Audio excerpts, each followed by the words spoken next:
I sent, let me make sure.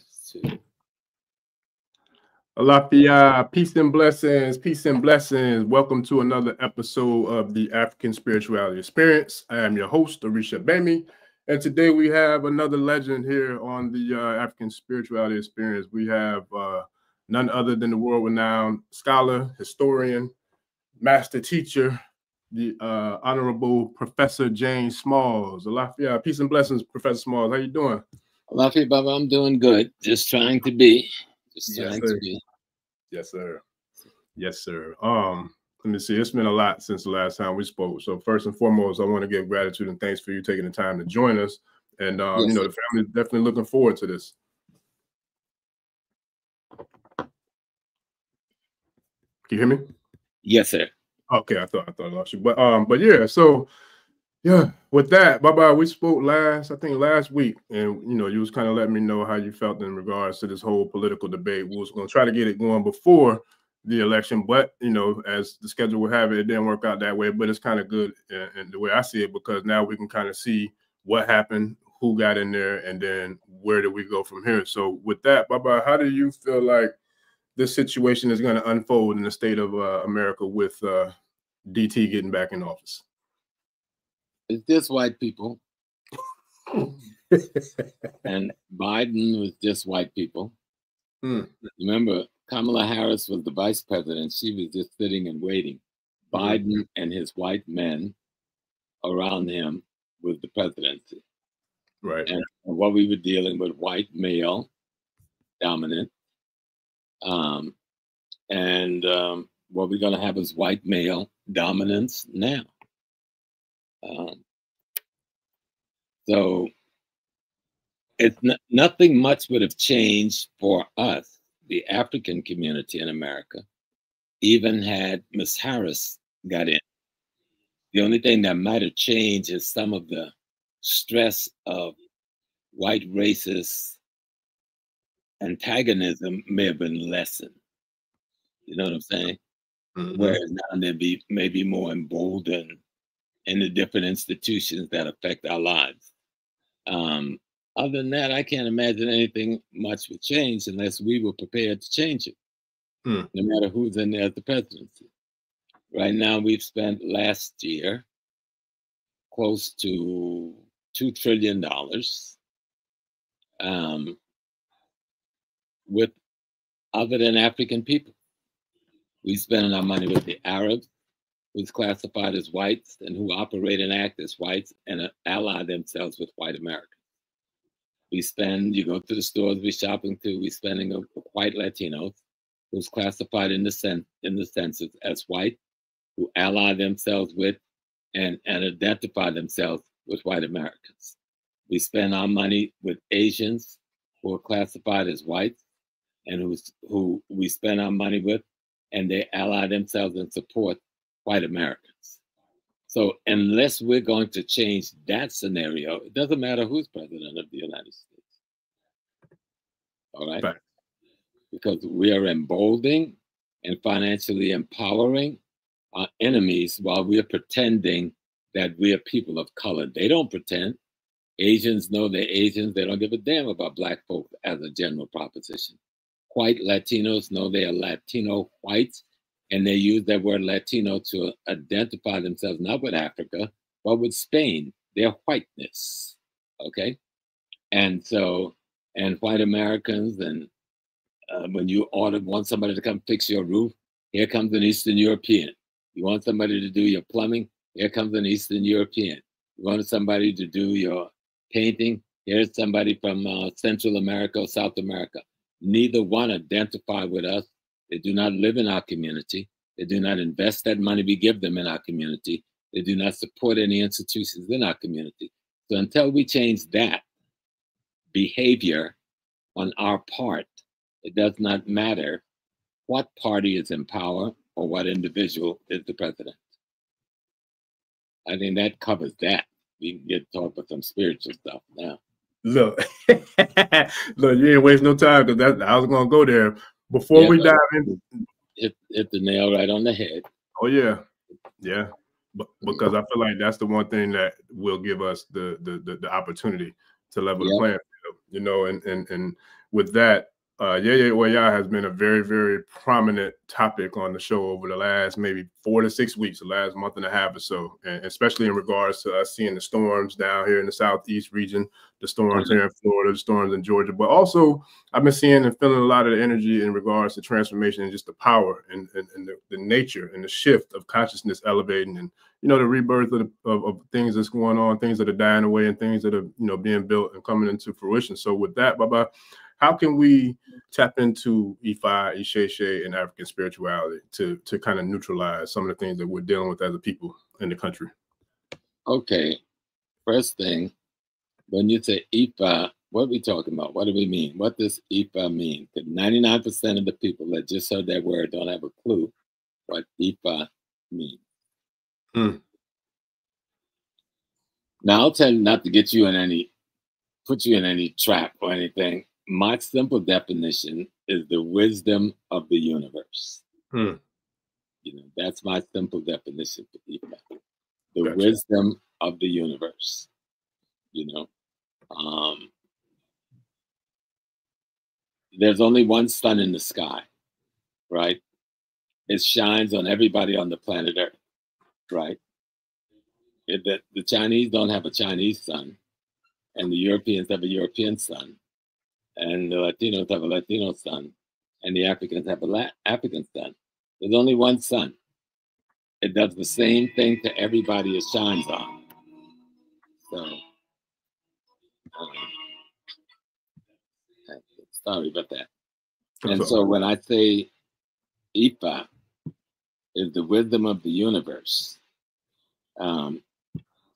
we want to let people know we're not talking about something that's alien to them, to the point that they can hear us and think what we're saying sounds good, but have no understanding of what we're saying.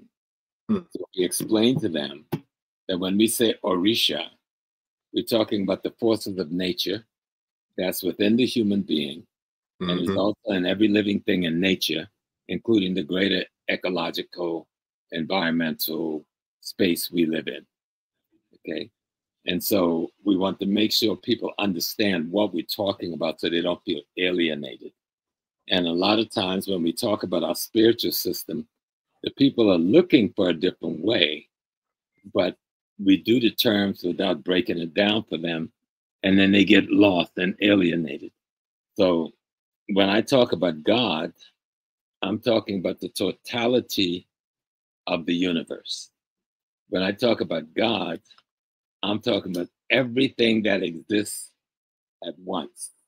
Everything together makes up Oludumare, makes up the divine, makes up your Allah, makes up your Elohim, makes up your Yahweh. All they're saying, the ancient people, was that the totality of creation is divinity. So that's what we're talking about. We're talking about understanding divinity. That's everything. We're talking about understanding that we're a part of that everything.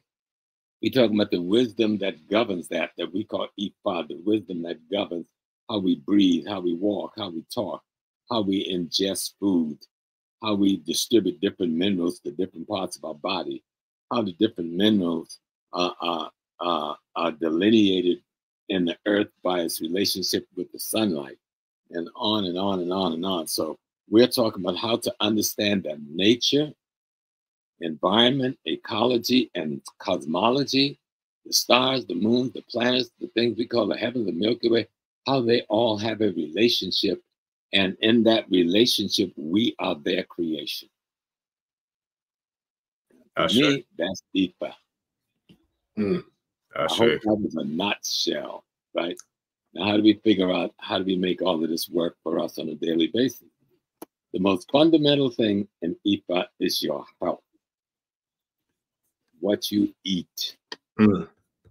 How do you take care of your body? We call those things exercises. What do you drink? Do you drink enough water?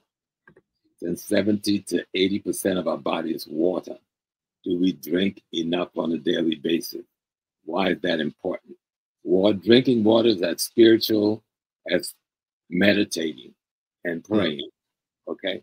And somehow we don't understand that. How do we understand that the food that we eat, the healthy foods that we eat, learning how to delineate between the food chain that has been poisoned by the greed of the West and the food chain that we can call organic, that has not been poisoned by them, that we should try to get access to in order to nourish ourselves and keep our organism, our temple called the body, in an optimal way. All of that is IPA. You know, we got an Orisha that tells us all about the forest. We have an Orisha that tells us all about herbs. We have an Orisha that tells us about power. We have an Orisha that tells us about change. We have an Orisha that tells us about transformation. We have an Orisha that tells us about intuition. We have an Orisha that tells us about nurturing, guidance, and mothering. All of those qualities and attributes are in nature. They're also palpable in us. And the Orishas simply identify them for us and how we can best develop them in us. That's where rituals and ceremonies come in, and culture. Culture is your fundamental education system. Within the culture is your music. Within the culture is your drumming. Within the culture is your dancing. Within the culture is your poetry. Within the culture is your theater. Within the culture is your art. Within the culture is your painting and your sculpting. All of those things in the culture is trying to deliver a message to your consciousness about the Orisha and about Ipa that you need to master in order to be an optimally healthy human being on the planet Earth. That's a lot of stuff in a few minutes, but I know people. The one thing I think I've been blessed is I know how to make it plain, because Malcolm told us that's what we have to do. Oh yeah, nah, I love it. And for those, because I know I've been mentioning a lot of the work that you've done, you and Professor Kaba. For one, the Hidden Color series, 1, 2, 3, 4, 5. But you've been in Ancestral Voices, you've been in the Happy documentaries, you've been in 1804. But I think one of my favorite ones, and nothing against none of them, because I love all of them, but 1804, I would have to say, is probably my favorite one because of what it not only entails, but the inspiration and the motivation that I feel like we need at a time like now. So in regards to that and that whole movement, can you kind of just break down the significance of why the Haitian Revolution was so monumental for us as melanated people on the planet? Right, because the Haitian Revolution was one of the greatest battles ever undertaken on the planet Earth by a people for freedom. And there's a lot of people that fought some big battles, but they fought to steal the resources of somebody's country. They fought to dominate somebody else's land. That's not what the Haitian Revolution was about. The Haitian Revolution was about freeing the human spirit so that they might be free to be human beings on the planet Earth. It just so happened that the people that led that revolution were African people from all over the continent of Africa. And that's important to understand.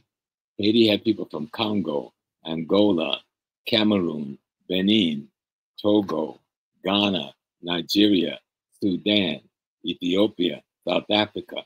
All of those African ethnic nations had culminated into a singular nation, a singular spirit force, Vudun.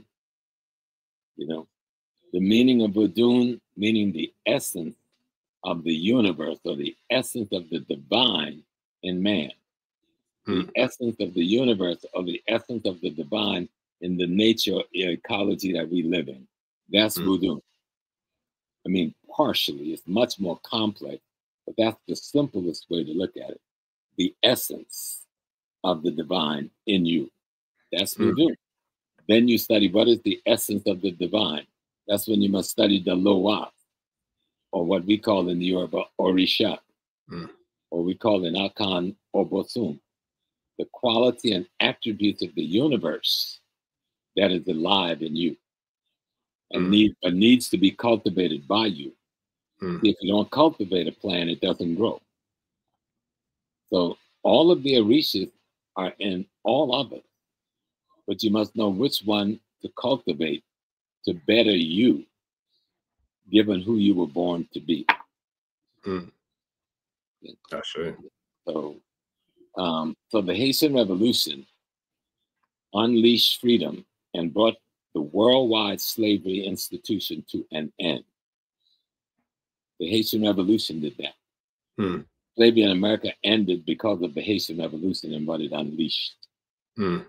Nat Turner, when he carried out his revolutionary attempt in Virginia, when they captured him and asked him who was his leader, he said Jean-Jacques Dessalines. So the judge stopped the trial. Sent the sheriff and them out, go find this Jean-Jacques Dessalines, bring him before me. They came back and said, well, this is a Haitian leader who was killed years ago. So they brought Turner up again before the court. They thought this Jean-Jacques is a dead man. How you saying that? He said, my leader is Jean-Jacques Dessalines. What he was saying was, my leader is the spirit of the Haitian Revolution. Denmark Vesey is coming out of that same vein. All of the revolutionary leaders in America was taking their cue from Haiti. In Bolivia, Haiti sent troops and money to free the people of Bolivia, of Venezuela, of Brazil, of Central America. Haiti did that. Okay? It sent money to help fight against slavery in Cuba. Haiti did that. It sends troops to South America to help train Bolivia's forces. Haiti did that. You understand? Haiti defeated England. Haiti defeated France. Haiti defeated Spain. Haiti defeated America. The most powerful military ever assembled in the history of the world at that time was defeated by a bunch of Africans that had nothing more than their hoe, their cutlass, and their sickle when they started out. But what they had was the spirit of the Orisha, the spirit of Oludumare, the spirit of the Loa, the spirit of Papa Legba, the spirit of Oludumare, those energies in nature that is perfect. And when we capture fragments of those energies into our character, we change the world. Now, we call our institution in Haiti Voodoo, but that's the same institution we call Ifa. You understand? It's not something different. It's the same institution in Kemet that was the what do you call it? The not the Lord. In Kemet, we call the different deities. They're not deities. The Netchers. The Netchers. Yes, sir. The Netchers, the Loas, the Orishas, the Obathum, they're all the same thing. Just Africans speaking different language in different locations, trying to explain nature and cosmology to themselves. I show you. And for people who only know the Bible, the Torah, and the Quran, the Bible, the Torah, and the Quran took fragments from that system to create these religious institutions to govern themselves. You see, you have to learn certain principles, right? To develop a certain character to inform your behavior so that you can build the society and the communities you live in. Well, they took the fragments from your system to build what they have. The problem is they were only able to build what they have because the fragments wasn't enough. So they used death, destruction, and slaughter and genocide of other people in order to build America, to build England, to build France. They didn't build it because of the Bible or Christianity. They built it because of the blood they shed. They tried to govern it with Bible and Christianity, but that has never checked the violence and the genocide that they've gone through against other people. Same thing with the Torah, same thing with the Quran. The Quran may be more vicious than the Bible, and what it unleashed on Africa and the Mediterranean during the period that they were in power and Asia. So you can't say God loved you while you're chopping my head off. Yeah, that part. You can't say God loved me and God is great while you're raping my woman and raping my daughter and raping my wife. And then tell me to say God is great. So the truth is the only fundamental light. Yeah. Africa is the only group of people in the world that we know of that didn't go and commit mass genocide against any other parts of the world. Wow. Yeah, that's a lot. And history will erase the mystery. Oh, yeah. So, and speaking of history, and you spoke about the Netchers, the Orishas, and the Loas, and how they're all tied and connected to nature. So with that, can you kind of speak to the significance of the meeting that was held in Haiti before they actually activated the revolution, and then also the significance of and the power of invoking the spirit and the energy of Ogun? Well, we must be clear. You're talking about in the alligator swamp. Yes, sir. We're talking about Boukman and Cecile Fatima. Yes, sir. Depele and others. But that wasn't the beginning of the revolution. That was the beginning of the end for the French. Let's get that clear. These people had been fighting for centuries before then to be free. And they were fighting under the guise of the same African spirit. One of our great ones that we talk about is Macandal. Yes, sir. Is teaching people how to use herbs to poison the French. And they had them dropping and dying all over the place until they figured out what was going on, and they captured Macandal and they hung him. And there were others before who were leading this great revolution. But what happened at Boukman, the alligator swamp that night, that's when a particular thrust that led to the end of the French, because the French had come in with their armies sent by Napoleon Bonaparte in a most vicious assault on the African people. They had dogs trained whom they kept hungry and was trained only to eat us alive. You know, they were burning us to death. They were committing open genocide and what they call today ethnic cleansing. And that's what people say, this ain't gonna happen like this. I know that's right. And they pulled together all of the experiences and all the wisdom they had in their community. And they used the knowledge of the ancient ancestor spiritual system, which we call in Haiti, Voodoo, to cement them together. And the women of this island community really was the vanguard of this revolution. You know? And so when we study the Haitian Revolution, study it with an eye on the women involved. We had women who were generals. We had women who were majors and colonels in the Revolutionary Army. We had women who were leading men into battle by the thousands and winning enormous victories. We had women who were spies behind the lines. We had women and the children who were stealing the weapons from the French, because we started this thing out. We had no weapons to talk about. And we had been fighting for years. You know, we had fought Toussaint, Dessalines, and Christophe had fought together in what is known as the Dominican Republic. And they fought with the Spanish. So they had already had experience becoming soldiers. And so when the French Revolution came, Napoleon and them, and I was told this by Vaino Bello, one of our great historians from Haiti, that they had Napoleon, the Constitution that Napoleon put forth was the one he stole from Toussaint Louverture. Wow. Okay. The Toussaint sent to him to show this is the Constitution we want to use to govern the island of Haiti.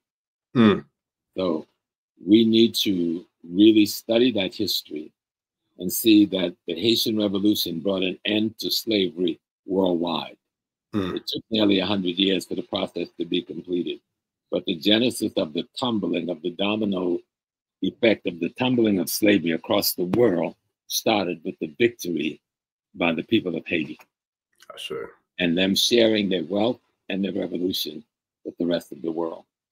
And the principle upon which they base it was African sacred science, or what we call African spirituality, or what we call voodoo in Haiti. When you say voodoo, you're saying the same thing as African spirituality. You're saying the same thing as African sacred science, not some alien something else. Okay. So this is what we want to make clear, so our people understand that it's not complex. There are rules by which you can govern your character. There's rules by which you can organize a family. There's rules by which you organize a neighborhood. There's rules by which you organize a community. And by those same rules, you can organize a nation. And these rules can be traced back to African spirituality, African sacred science, our understanding of ecology and cosmology, and its relationship to us as human beings. That's what we're talking about. Not complex, it's simple. But you can confuse yourself with a dead white man hanging on a cross, or you can confuse yourself with an Arab god that tells you if you call their prophet black, they can kill you. Or you can confuse yourself thinking this is the last revealing. How would God, which is forever revealing, which is forever knowing, which is forever expressing, reveal itself for the last time to anybody? That's arrogance. That's beyond anything that is positive laws of God. You know. Especially considering when that didn't predate any of the cultures and civilizations that they stole that information from. It didn't predate anything, and it destroyed Africa and made it easy prey for the Western Christian European when the slave trade started. And most of us were sold into slavery by those who said Salam Alaikum every day and Allahu Akbar. So let's get history straight. No history, you erase the mystery. And don't get confused. Like my generation, we followed a certain path. I was a Muslim. I was an imam. I was a Hajj. I went to Mecca. I studied that history. I taught people, but I accepted the truth. Know the truth, Malcolm told us. And the truth will set you free, no matter where you find it. And when I see all of the invasions of Africa, all of the jihads in Africa during the period of slavery, selling your prisoners of war to the Western European Christians, and I ask myself, even telling other Muslims who you've defeated, then I ask myself the fundamental question, where was Allah then? Where was Jesus then? You know? Then we have to also ask the question, where was Oludumare then? Oludumare and the other great words we call to describe the divine had been crushed under the host of our Muslim, Arab, and Moorish, and other converts' horses' hoofs as they raided our poor farming villages and our fishing villages to take our land, to get our gold, to get our salt, to build their kingdom, to get our sorghum, to get our corn, to get our rice, to get our wheat. Yeah. No history. History will erase the mystery. Big facts. The only system that we've ever lived under when we were free and in control of ourselves and not submitting to some other god in some faraway land was when we had our own way before we were invaded by these others. Now we know them. They can never fool us again. They can never invade us again, coming in brotherhood with the left hand and a sword in the right hand. We'll never let it happen again. Yes, sir. Now, and with that, how significant, because we know that the big election really didn't have anything to do with us, but one of the things we were speaking about last week that did have a lot to do with us was about voting in our communities, like voting for our local legislators, our local sheriffs. Can you kind of break down the significance of how that does play a role in how we can kind of make some shifts and changes? Yeah, but you made a mistake. The big election did have something to do with it, because you can't separate all these things. That's true. We got what we have to understand in African America is we have to have the willingness to take control of where we live. Black male, particularly because of the assault upon the black male, the assault with drugs over nearly almost 100-year period. The drugs that have invaded our community have been controlled mostly by the wealthy people of the wealthy whites of America and the government and policing agency of the United States of America. Across the board,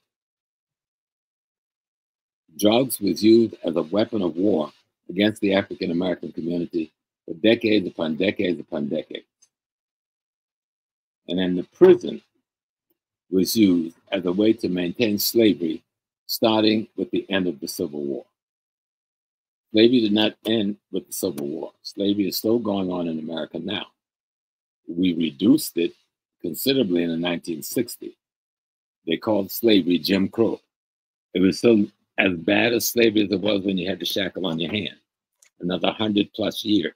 And so, but we live in America. So what are the weapons we use? One of the weapons our families have been able to array to use against the demonic elements that run the state called America is voting. It's the process of how you elect people to the very mundane local offices that govern your life. Who do you elect to your school board? Who do you elect to your city council? Who do you elect to be sheriff? Who do you choose to become policemen? Who do you allow to become firemen? Who do you allow to become sanitation people in the community in which you live? Area review boards, how do these people get elected? The land use boards, how do these people get elected? These are all of the local elections that you must master if you're going to be able to control the economic, politics, and culture where you live. If you're going to be able to control land, labor, and resource where you live. If you're going to be able to provide food, clothing, shelter, safety, and security for you, your family, and your people where you live, you must take control of the politics and the political apparatus where you live, because that determines what the rules are, the laws are, how monies get distributed for services like sanitation, schools, libraries, health facilities, and so forth, where you live.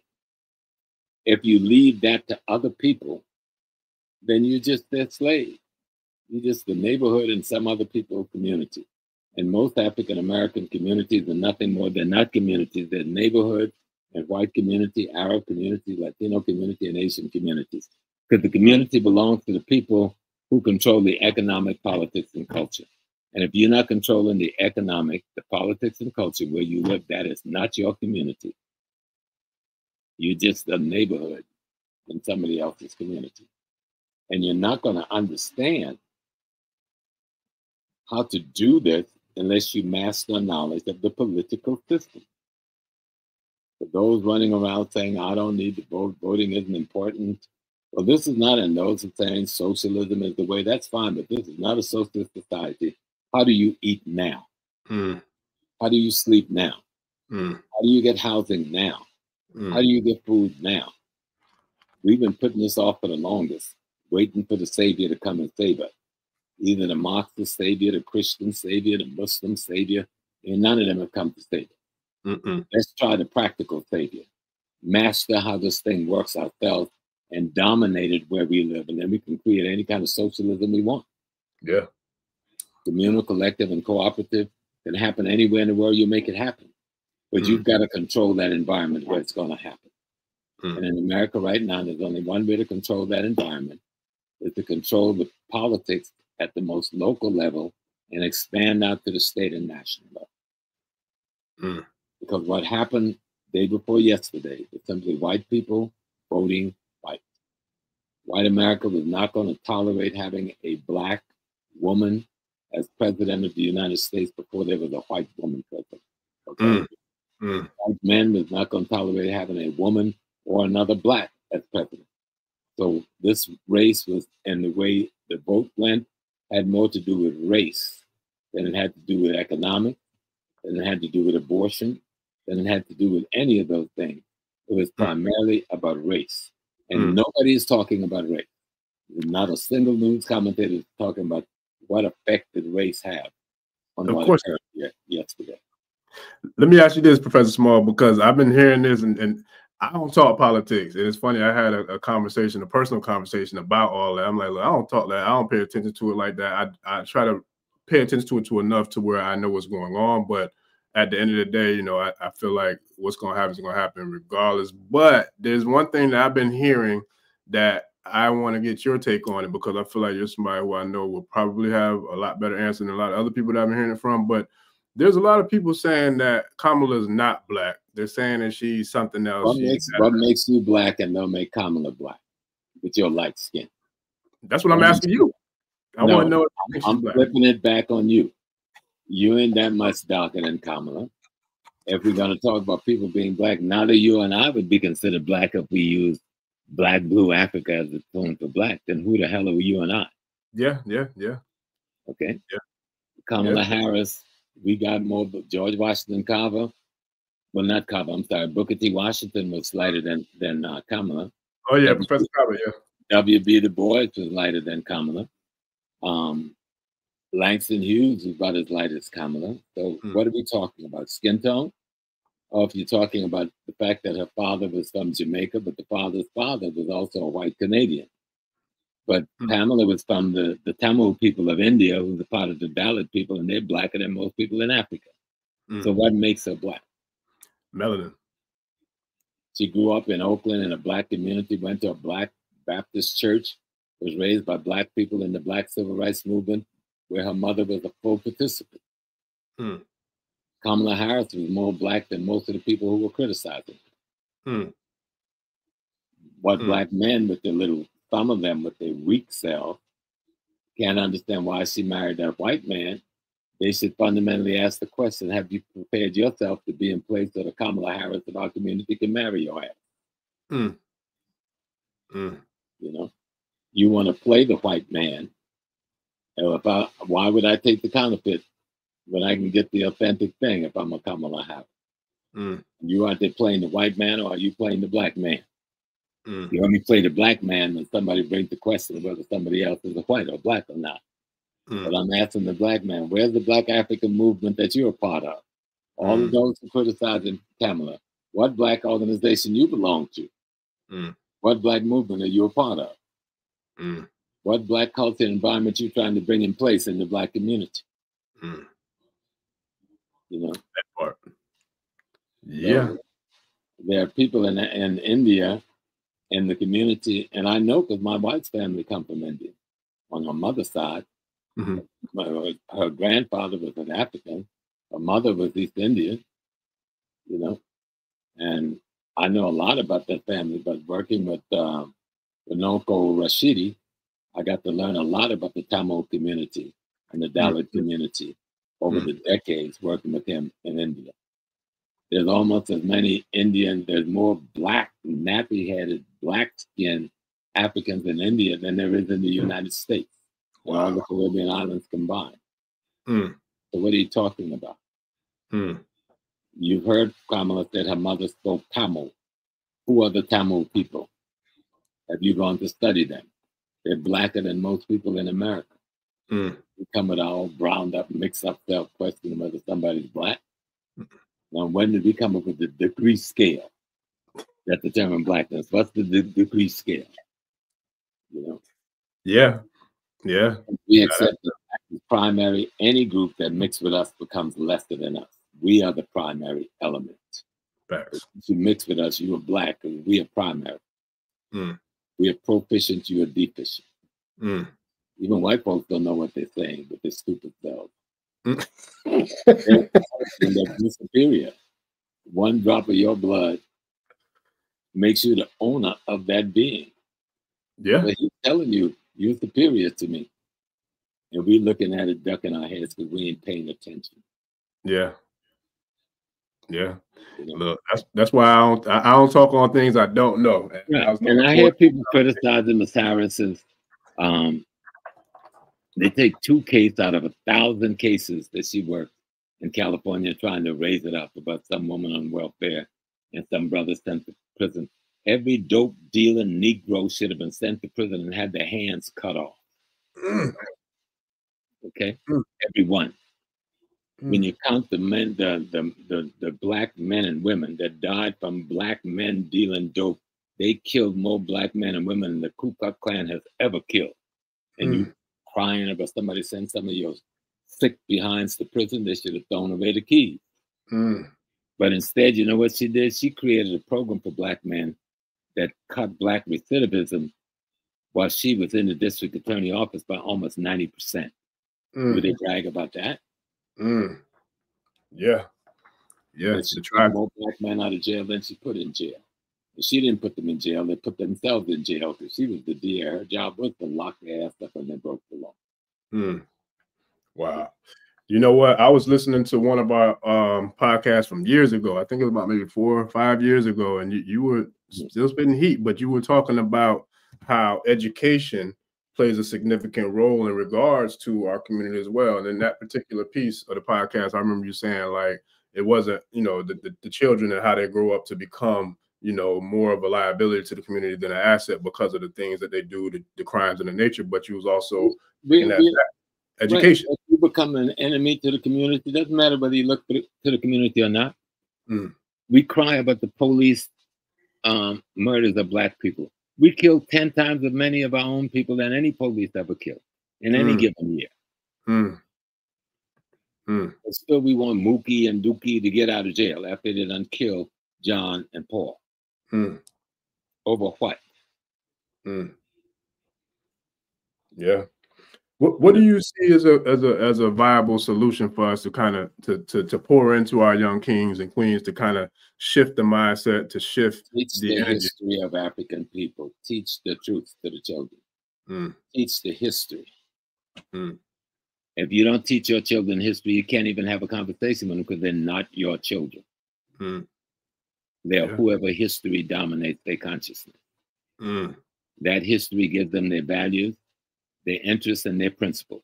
Now, if you're not teaching your history, whose value, interests, and principles are they learning? It's certainly not yours. The enemy. They don't know who you are. And your history is the only thing that's going to tell them that. So we get busy, brothers. I'm speaking to the brothers, the African Americans, foundational Black Americans, whoever you want to call yourself. You know more about a damn football game, basketball game, baseball game, the players in their game, their girlfriend, their families, the hip hop artists, than you know about the woman you're married to. You need to go home and sit down and get it together. Nah, that's facts though. It really is. So how do you even get the testicles of rage to talk about a Kamala Harris who's going out there putting her life on the line? You know how much death threat that poor woman have had to take for wanting to do this? Or how much it took when she was back as the Attorney General in California? You'll talk about Willie Brown, and the only thing you have to say about Willie Brown is he might have been a boyfriend. Willie Brown was one of the most powerful, the most sophisticated, the most learned Black politician, or white politician in the history of California. Anybody ever look him up and see how powerful this one Black man was and for how many years? But you let the white people play your little mind, some on TikTok. And if she had some sex with Willie Brown, that would have been an honorable thing. You know? We're not even studying or listening to our own selves when we act like white people in blackface. Why are we still spending $1 trillion with Arab merchants, white Latino merchants, Asian merchants, and white merchants when we can barely find jobs for ourselves? If you were spending that money to build and create Black merchants, they can offer jobs to all of us. With the spending of $2 trillion, there wouldn't be unemployment in any Black community in America. Yes, sir. And let's be clear about one thing. The Black communities are some of the richest communities in America. We like to go around and play the ghetto thing, like all of us come from the ghetto, and all of us come from. I've never lived in a ghetto. Okay? And I've always lived in a Black community. Never lived in a ghetto. Never lived in impoverished. Now I'm going to say that because you need to go to Prince George's County in Maryland. You need to go to certain parts of Southern California. You need to go to certain parts of Oakland. You need to go to certain parts of upstate New York. You need to go to certain parts of Long Island, New York. You go to certain parts, and you find African millionaire after millionaire, where the general population in those communities are 50 to 60 to 70% Black, and the minimum income in the household is over $100,000 a year. But we don't identify those communities. We pretend they don't exist, just like white people pretend they don't exist. And we think our values should be based, right, on somebody on drugs who have been unfortunate, misused, somebody who dropped out of high school, and somebody who is not ready or prepared to take on any critical jobs in the marketplace. Now, Andre, you look very tired, so we're not gonna have a long show tonight. Look, no, I'm wide awake. Listen, I was thinking about how can we kind of put together the collective economics or group economics? Because okay, let's just use There's a bunch of economic groups across the country. Find the one in your neighborhood and join them. And I bet there isn't a neighborhood in the country that don't have some Black economic development groups going on. But we don't look to join these groups. We look to join the dudes at the barbershop who talking about the New York Yankees and the New York Mets and the Dodgers. We don't own none of those teams. And if there's a Black owner in there, he ain't got nothing to do with us. Oprah Winfrey ain't sharing her money with us. She does have a few kids get some scholarships to Spelman. That's good. The only one I know that's in the industry of owning TV stations and studio that I would even care about is Byron Allen, and the sister that owned the fleet of radio stations, across Kathy Hughes. The rest of them are just white people in blackface trying to glorify themselves because they can't among Black people because they can't glorify themselves among white people. That's Oprah and all the rest of them. You know, I ain't playing that game. They haven't done nothing to fight the Black struggle, but when Nelson Mandela came to the country, they want to be on the front line, shaking their hands. Where was the boys, the brothers and sisters who fought in the trench for Black nationalism and freedom fighting? Why weren't they on the front line shaking their hands? That part. You know, the collaborators get to stand in the light even when the revolutionaries step up front. You understand what I'm saying? I'm trying to make things simple now. Oh, I get it, for sure. You understand? I get it. Why, if I listen to Byron Allen, I hear what he said. I love that man. I like what he's doing. You know? So the rest of them, Bob, whatever his name, that had BET, he sold BET to the white folks. Yeah, Bob Allen. Bob, whatever, Johnson. His name. Johnson, yeah, Bob Johnson, that's right. But BET wasn't started for Bob Johnson. BET was started because Black people protested and asked the FCC to give them a Black TV station. And they put themselves in position to be able to get the license. But that wasn't supposed to be a license for them. That was supposed to be a license for the Black community. How dare they make billions and then sell it to the white people? And then walk around in the Black community like you're some hero. I'm a billionaire. You're just a Negro collaborator that betrayed the Black community. Where is our BET? Telling our story. We have to turn to the Chinese TikTok to get what you should have had BET doing for Black folks. You weren't rich enough, pimping us while you still had it in your hands. You had to sell it to the worst of the white communities in terms of running and dominating communications. The same ones who started using us as coons on TV and blackface on TV and the jazz singer on TV. They know who I'm talking about. You know? Yes, sir. So, hey, it is what it is. Only the truth will set you free. That's facts. You know? That's big facts. So with that, Baba, where would you see us making a real big shift in regards to elevating not just the consciousness, but the state of Black America right now, where we stand? First, understand the first thing that's got to understand: Black America is just a tiny piece of Black Africa. Okay, if you start off from that premise, but if you're going to get silly like some of the others I'm hearing, who's saying foundational Black this and some of the other terms they're using, and then denouncing Africa and demeaning and disrespecting Africa, how are you going to be anything to be respected by anybody if you disrespect your mother and your father? You Yes, disrespect your ancestry, your lineage, and your heritage.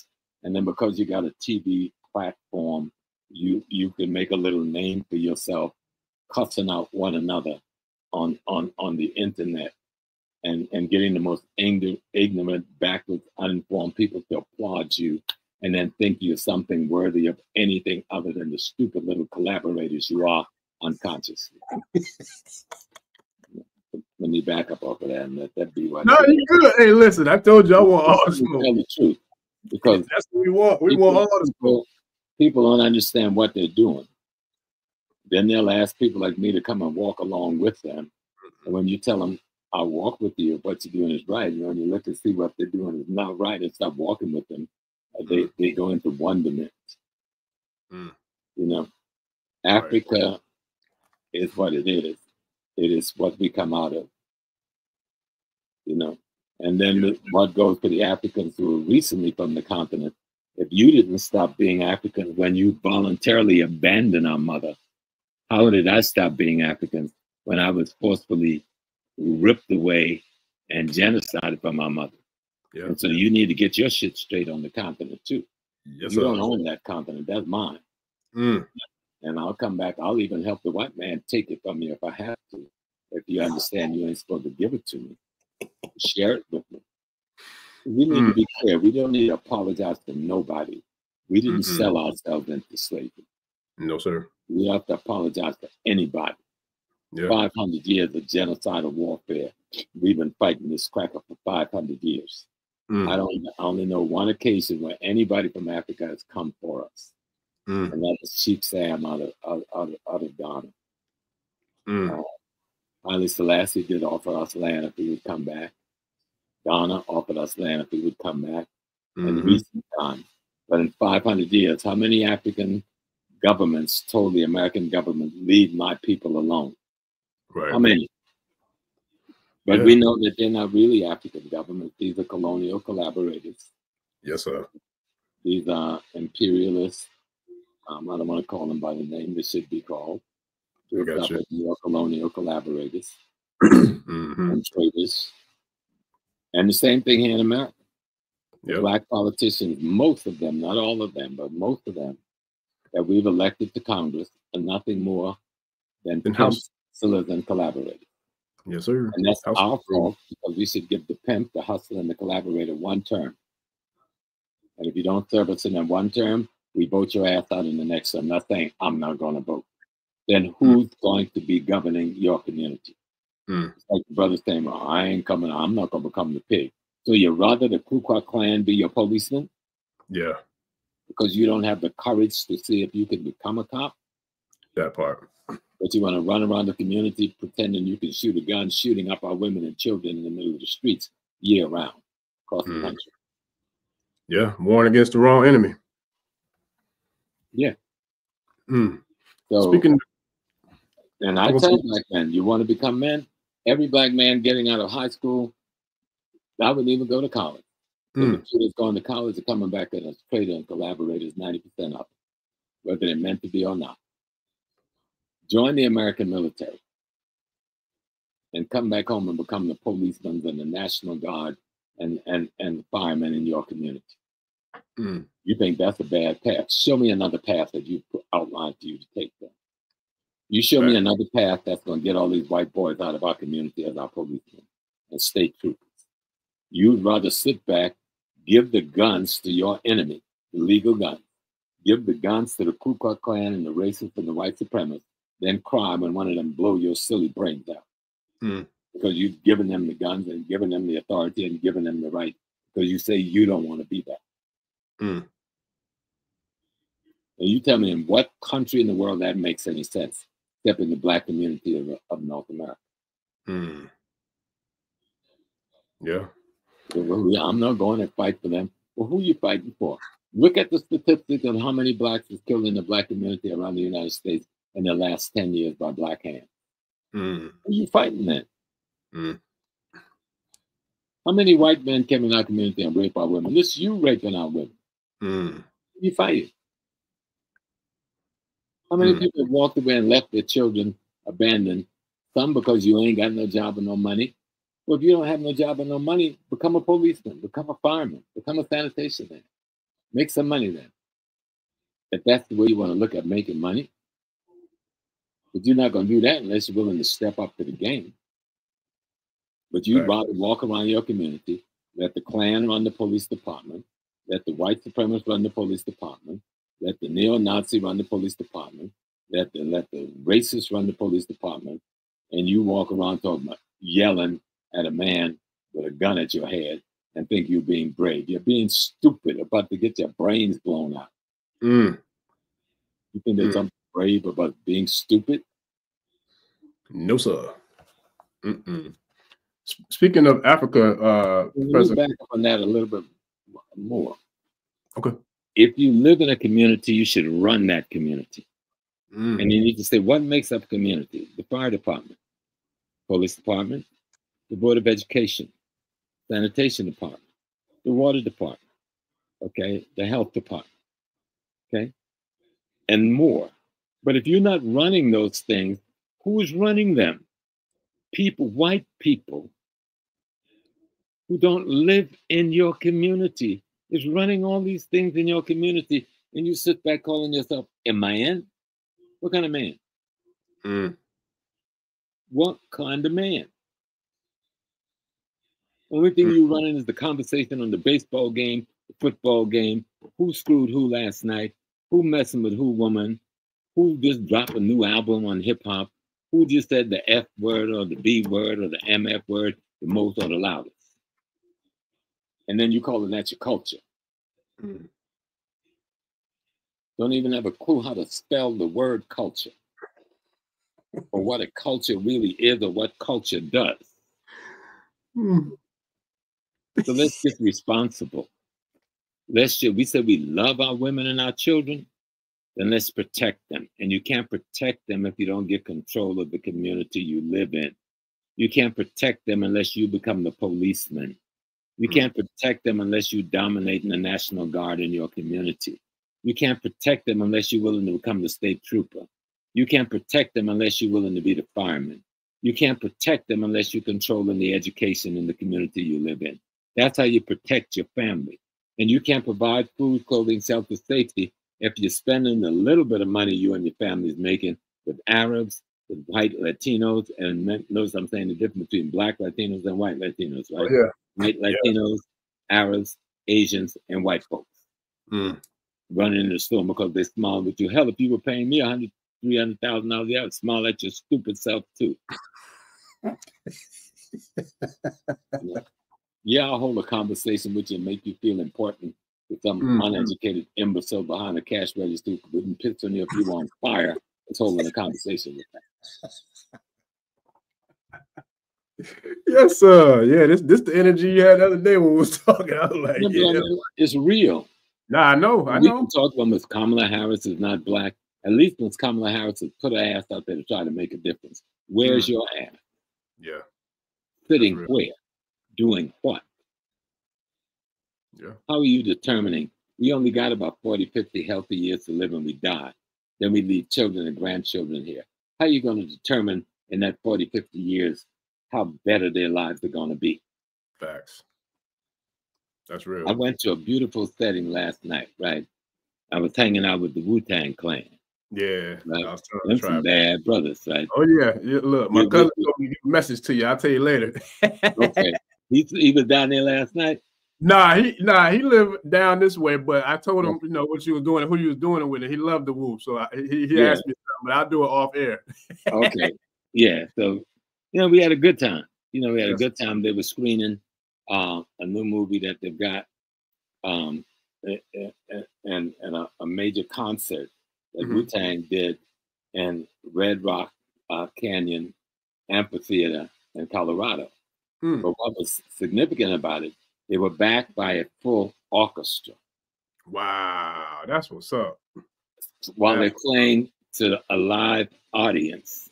Wow. And then scoring a martial arts movie all at the same time it's just playing in the background. That's dope. Only Wu-Tang can pull that off. Right? Yeah. Yeah, because you know the RZA, the producer of the Wu, but he always had the strings, and you know what I'm saying. Like that's why their beat and their sound was unique because the RZA was the mastermind behind it. Yeah. Well, RZA was the master. Yes, sir. RZA was the master, and he narrates a lot of this piece.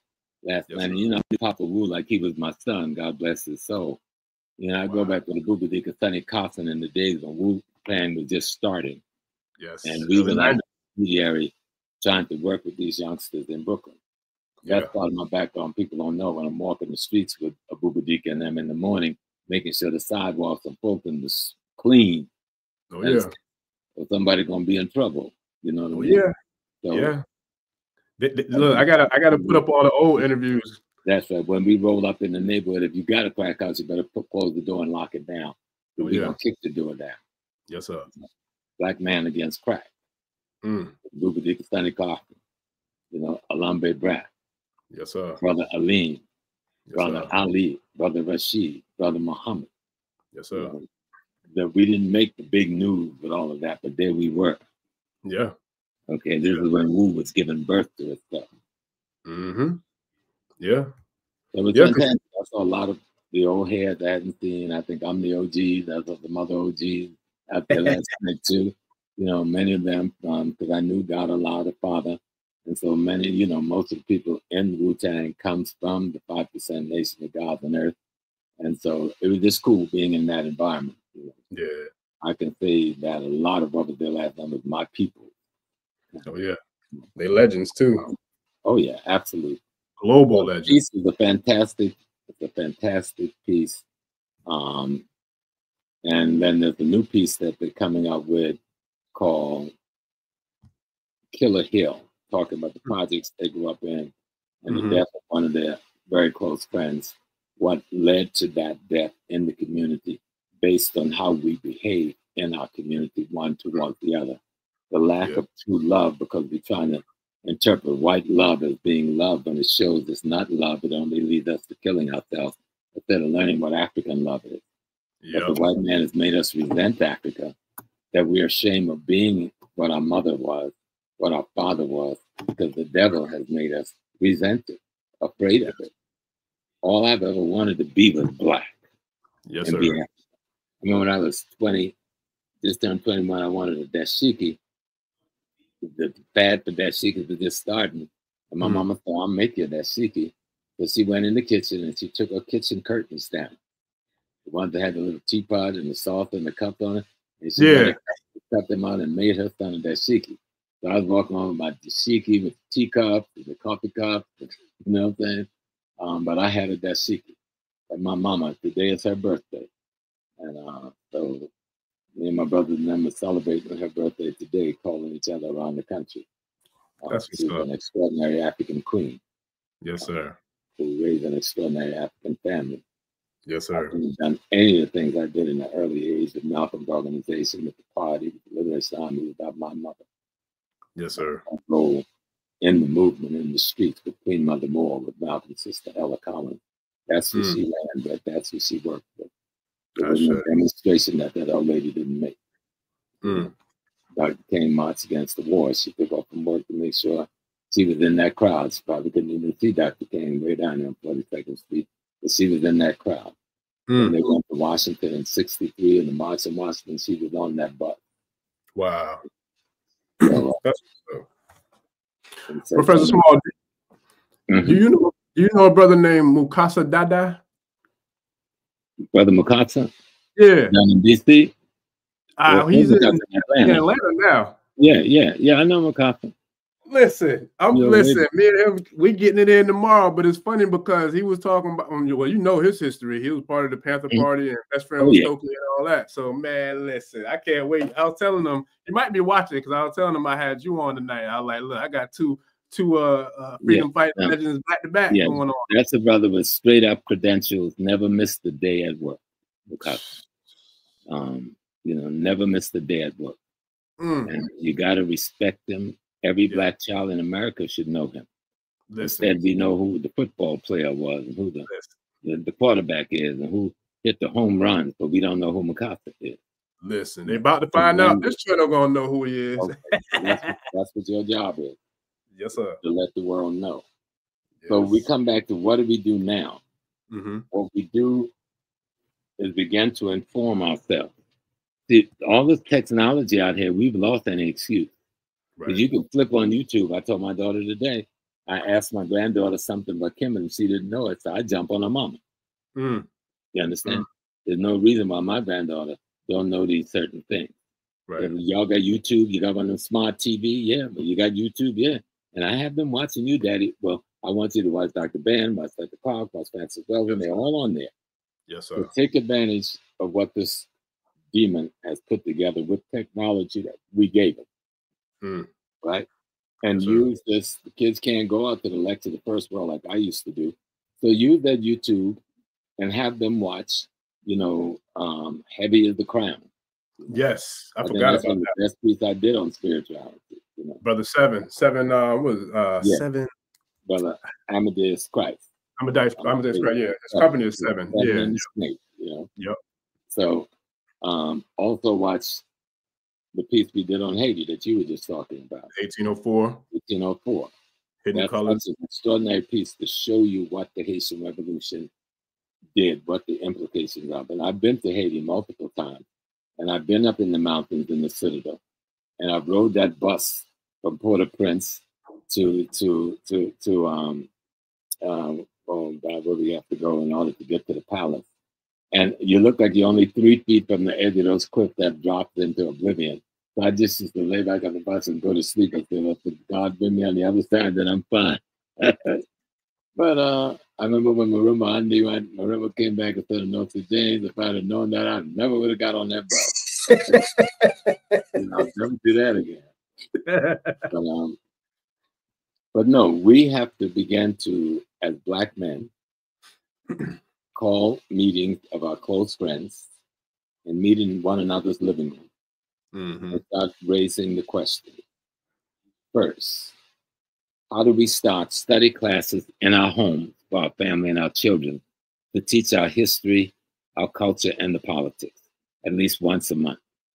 Second, how do we get control of the PTA and the school boards in the community we live in? And I'm saying, you don't need no big organization to do this. Call just your friends together, the ones you watch football with on Sunday, the one you watch baseball with. But instead, raise these questions. Let's sit in the living room. You want to have a cold beer? Have a beer. Want to have a glass of wine? Have a glass of wine. But have this discussion. I'm not going to say to become a porous and become a nation of Islam type Muslim. You know, most of us ain't going to get there. Yeah. But we don't have to get there to save our family. Right. It'd be nice if we could all get there, but that ain't where we're going. Some will get there. But right now, we can get to a meeting in the same living room you meet to watch the baseball game in and the football game in. Let's meet in that same living room and talk about how we get control of the school board. Yes. Let's meet in that same living room and talk about how once a month, our 4 or 5 families can come together and watch 1804. Yes, sir. Watch Out of Darkness. Yes, watch sir. Dr. Ben. Watch Dr. Clark. Watch The Happy. We can do that and change the conversation. Yes. You know? Oh, yeah. And we're going to do it on this channel, too. That sounds too simple. But if we just do that, yeah, I guarantee you, after 2 months, you'll see a shift in your entire community. Yeah. You know? Yes, sir. And then the next thing we need to do is discuss how, in this community that we live in, we can stop shopping at these little bodegas and grocery stores that belong to people that do not live in our neighborhood, do not invest in our neighborhood, and do not hire people from our neighborhood. How can we get our goods and services without going to these people? And that may mean you got to invest your money together and rent a building or buy a building and open your own damn grocery store. Yep. Hire your son and your nephews and your cousins to work in there and run it. You understand? Those are the conversations we need to have. That don't sound big and powerful enough. But if you do those things, you become so big and powerful, you won't even recognize yourself. Yeah. It's progress. Every year, they have the police exam in every city in America. Let's find out when are those exams. And let's find out what are the basics that's required to pass those exams.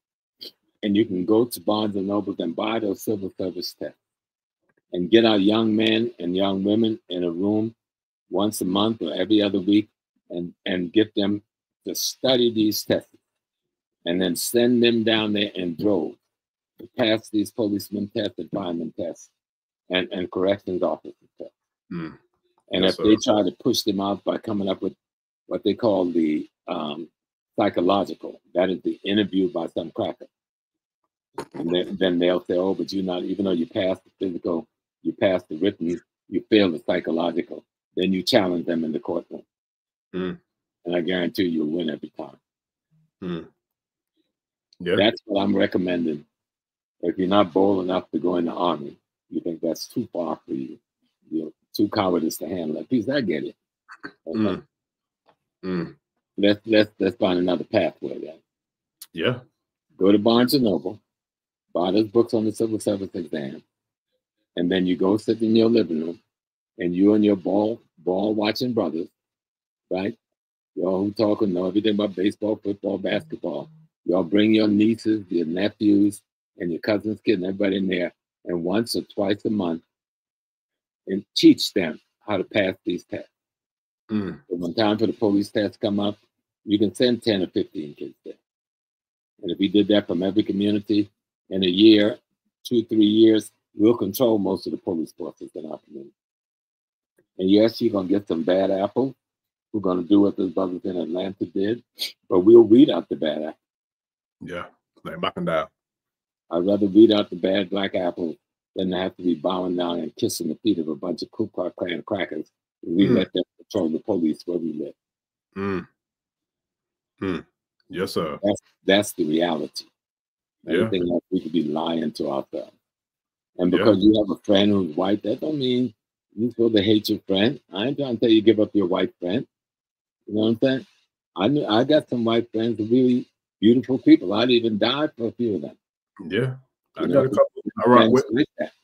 But we're not talking about the 1 or 2 people who we grew up with who've been friends. Right. We're talking about the general white program of controlling the black community, using the worst of the elements of the white community to do it. Yes, sir. Let's take our community back from them. And we can't take it with the gun. That ain't going to work in America. So stop playing. Nope. Stop playing. We tried that on a limited level. We got some of our best minds locked in prison for 30 and 40 years. And yes, we can glorify them, but that mistake being repeated over and over again is not worth glorifying. Right. Let's find ways to take over our community. Let's do the studying. Let's do the grunt grassroots work. Let's join the Democratic Party and take it over in our community. And I'm not just talking about taking it over in blackface. I'm talking about taking it over in black progressive faces. Throw the Negroes and the niggas out. And you take over the party. But you can't do that if you're not there. Yeah. You can't do that if you don't know how to get on a ballot. You can't do that if you don't know how to do a petition. You can't do that if you don't know what the voting laws for your city or state is. You can't do that if you don't know how to run for city council. You can't do that if you don't know how to run for the school board. That's the homework we've got to do. Yeah. Yeah. And you know what? You just gave me a good idea because it's a sister that's a part of my ELA. Shout out to Oshun Fulade.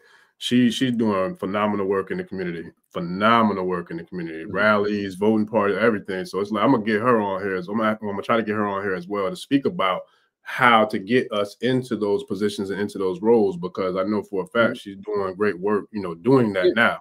We gotta study. We can't sit back and leave it to somebody else and get pissed off and they don't do what we want them to do. Right. We got to get out there and make sure we're the one doing it. We've got to know, if I want to run, say I said, brother, I'd like to run for city council in the neighborhood you and me live in. And neither one of us know how to get me on the ballot. Then we've got to go and study what is the state law and how to get somebody on the ballot. Yes. What is the city law? All that's right there in the library, down in the city archive. What does the law say? How do I get a petition? Who do I go to get petitions? How many names I need on my petition?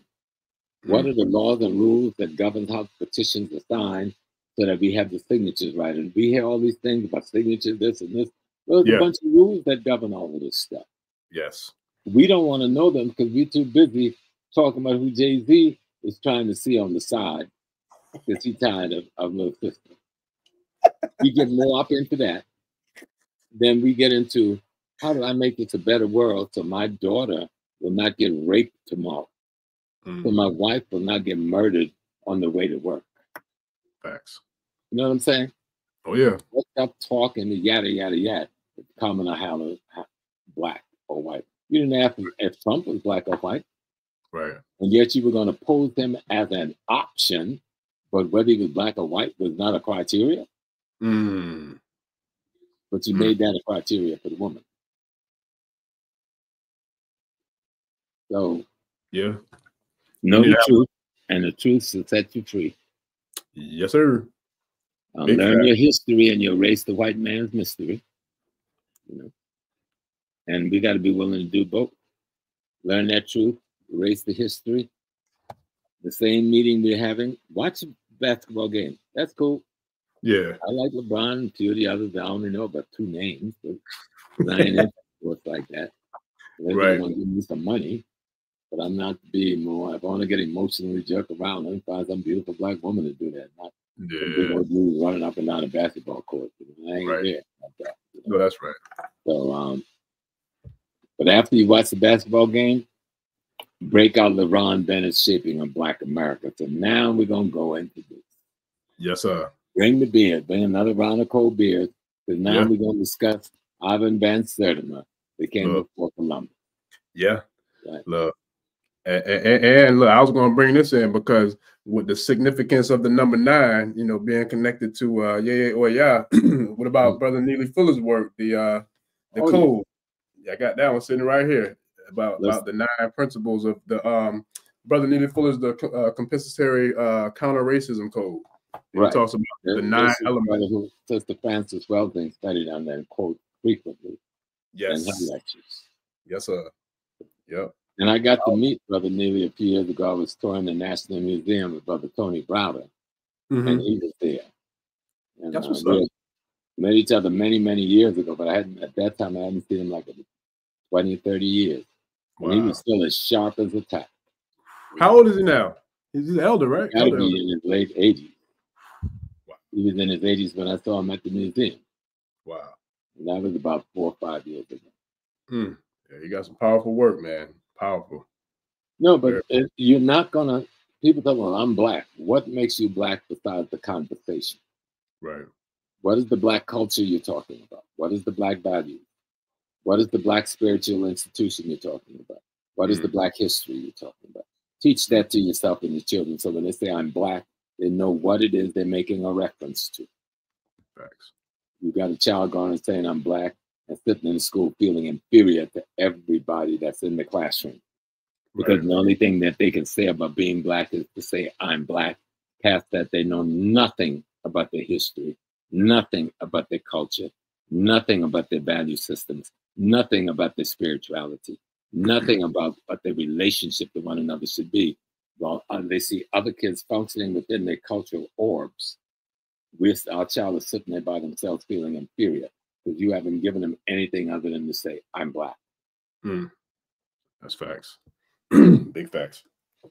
Speaking of that, Baba, you have a lot of excuse me, a lot of relationships, or I should say you're doing a lot of great work in Ghana as well. Can you kind of speak to the tribe about what you have going on over there in Ghana right now? Yeah, well, in Ghana, which is now you're seeing manifest in a number of other African countries, Rwanda, Tanzania, Kenya, and Benin, and hopefully Senegal is beginning to come on board. Ghana has opened its doors for dual citizenship for Africans in the diaspora, especially from the African American community. Ghana has agencies that, if you're wise and you use them, setting up business in Ghana can be very easy. Me and my comrades, we own a 30-room hotel. There, swimming pool, pool bar, cocktail lounge, full kitchen, restaurant in Cape Coast, Ghana. We have we've set up, what do you call it? It's not a bank. You tell them I'm tired. No, it's an economic, like a credit union? A credit union. Gotcha. So, and we run this credit union out of the hotel because we have some stores there in the hotel complex. We have an African association made up of both Ghanaians from the continent and mostly from Africans in the diaspora in the central region. And then you have an African American association, which is set up throughout Ghana for those who come back and want to repatriate and build homes. And thousands and thousands of African Americans, and especially African Caribbean, particularly from Jamaica, have moved to Ghana over the last 20, 30 years and opened businesses, retired there, bought homes there, built homes there. And try to work with as many schools as you can to help them with the basic things we may take for granted: computer in the classrooms for the children, good bathroom facilities in the school, facilities for the children, helping build boreholes so that the kids have fresh water at the schools and don't have to go long distance to get water and bring back to the school. Things like that. Any of us can do. Taking medical supplies, first aid kits to distribute to the school systems throughout the country where we travel. And also those who can do more can assist with bringing medical supplies where you can get them X-ray machines, beds, things to the hospitals, and many, especially the outlying areas. Those are all of the things different groups are doing, as well as partnering, financial investment, and partnering in different businesses, from mines to restaurants, from clothing stores to selling pineapple juice by the pineapples that are grown there, learning how to use the coconut, what do you call it, the husk from the coconut to make fabric. There's all kinds of possibilities for businesses in the country, to automobile repair facilities. There's a lot of used automobiles in the country. I wish they would stop being the dumping ground for European used facilities, but that they're there. They need auto mechanics. Yep. They need people who can put these automobiles together and make them roadworthy. And we know if you got the right mechanics, Cuba's got automobiles that's been on the highways since the 1950s. The majority of the automobiles, okay? Wow. So we can do the same thing in Ghana. So we thought that we don't have to buy your stuff while we're developing our own automotive industry. You know? Ghana has a large agricultural industry. Oh, right? Yeah.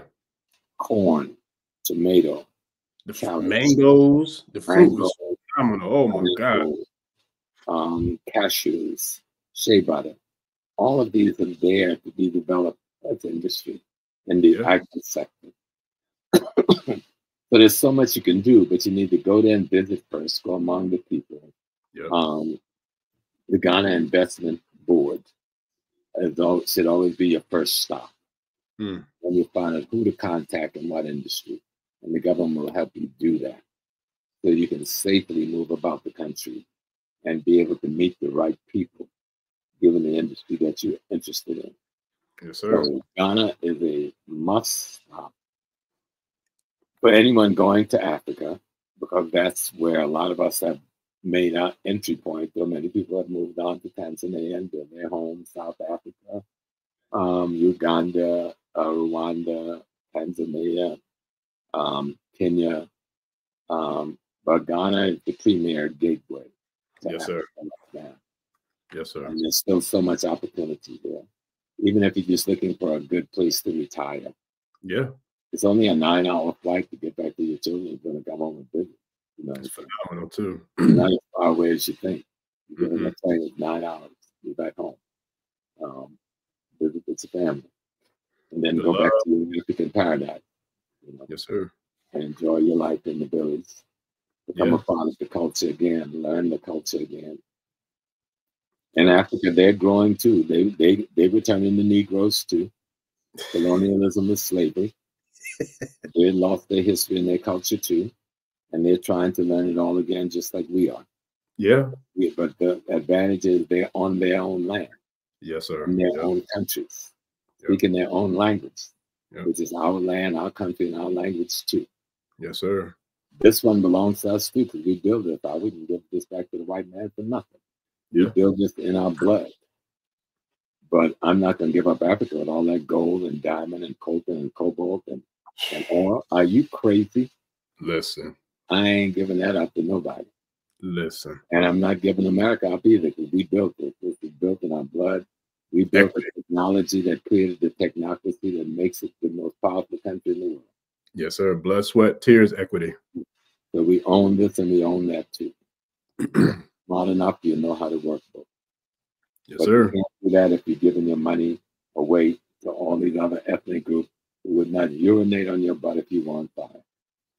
And that's fact. Oh, yeah.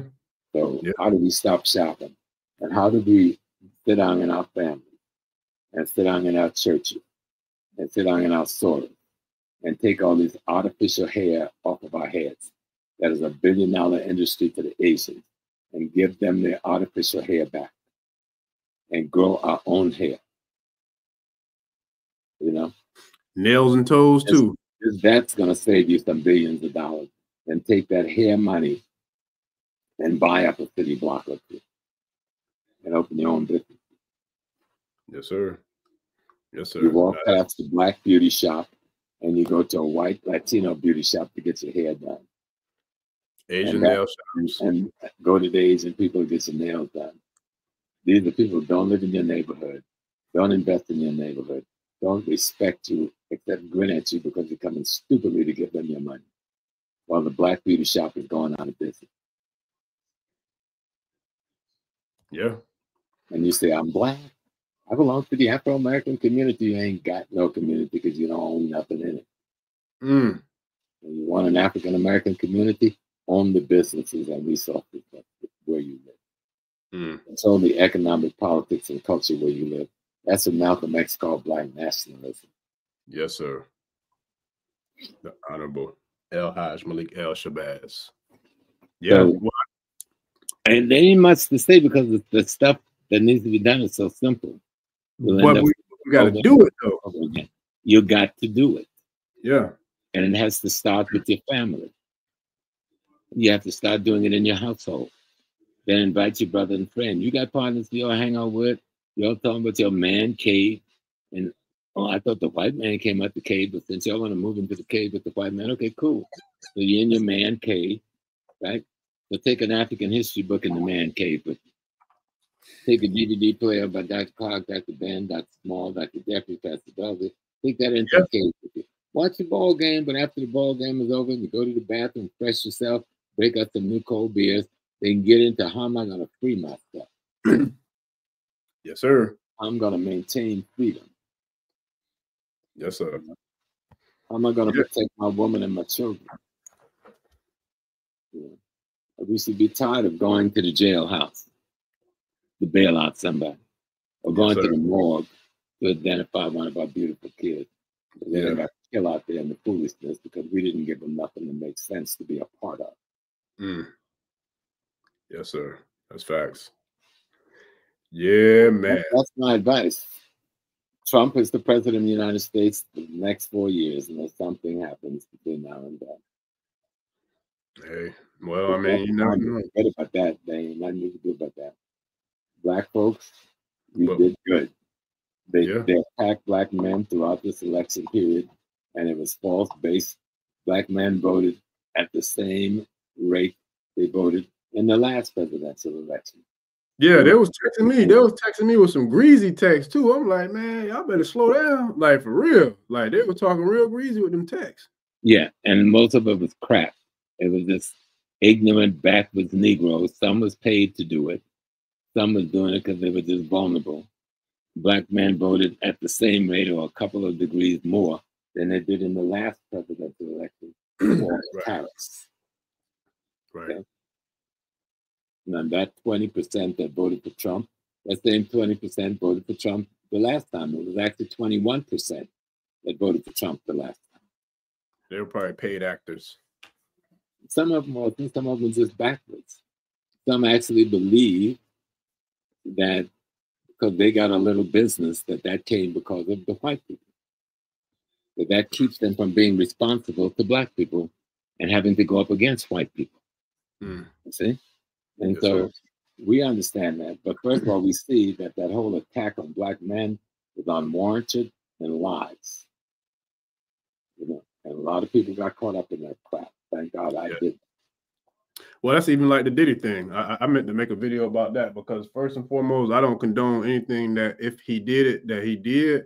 But one thing I've been talking to people about is like, it's mighty convenient for us to jump in and help them assassinate the character of another brother. But where the hell was y'all at when then Harvey Weinstein and Tom Hanks and all these other, you know what I'm saying? You want my advice? Leave the Diddy thing alone. Diddy's been out there doing exactly. Well, trust me, I'm not supporting. I ain't supporting him. No, I'm not saying support him, but even in front of our eyes, what he's doing, that hasn't been hidden. People have been talking about this for years. Yeah, that's true. So he wanted to lay with the dog, so he got the fleas with the dog. I don't care if Harvey Weinstein ever go to jail. All right? Because he shouldn't have been doing nothing that he was doing. We saw him that was no fake tape of him kicking that sister. If that was the only sister he ever kicked, somebody should cut his damn feet off. You'll kick your mom. You done turn her into a whore for money and use her mouth. And now she's trying to run away from it and get away from it. You're gonna come and kick her like she's a dog. Even if it only happened to one person. That was one too many. Oh yeah. You know. But Diddy ain't the only one. He's the only Negro that got busted. Russell Smith is smart. He got his butt out of America years ago. That's a whole nother conversation. They knew what they went into bed with those crackers that ran the industry. That's the same people that murdered Sam Cooke, murdered Otis Redding. They knew they were getting in bed with those people. Murdered Michael. They knew. Murdered Prince. They knew they were in bed with those people, but they wanted the money. I knew other people in that industry that didn't take that money. So they didn't have to take the money either. When P. Diddy took that fall at City College for those kids that died, he didn't have nothing to do with it. I was the head of the student union at City College at that time. He didn't have nothing to do with it. He took the fall. That was a rich, white music mogul daughter that closed that door that got those kids killed. They tried to get Dougie Fresh to take the fall on it. Dougie Fresh's father said that shit ain't happening. And then they cut Dougie Fresh out of the music industry damn near completely from that moment on. P. Diddy took the fall for them and let the white girl go free, and they big him up. He knew what he was doing. Yeah. Okay. So you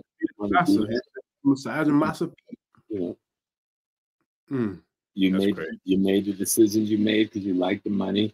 You thought you had real power, and the cracker showed you the only power you had is the one I gave to you. And I get ready to take that back away from you. I'll take it from you. Now, I remember that happened to Kanye, but Kanye never surrendered to them. Yes, sir. All right. That's why they tried to make him out to be a damn fool. Right, but Kanye wasn't no fool. They were the fools. Yes, they sir. broke the contracts. They had to pay him. He didn't have to pay them nothing. Yes, sir. You know, and they kept that part quiet. They didn't say, oh, we had to pay this dude billions of dollars. But he was clear. He said, you can take all my millions, even if I only got $1 million, I'm cool. I got me. Yes, he never surrendered himself to it. And he spoke out about it too. The others didn't. They killed Teddy Riley's brother, murdered him, put his body in a speaker and shipped it to their office. Teddy Riley and Blackstreet never yielded to them. The reason Blackstreet went out of business because Blackstreet refused to do hip hop. They said be a rhythm and blues artist. Those same master controllers who created gangster rap. Gangster rap wasn't created by no black kids. It was created by white folks. And they paid dumb, ignorant, in-need black kids to push it. Yeah. It was an assault and an attack on the psyche of the black youth world.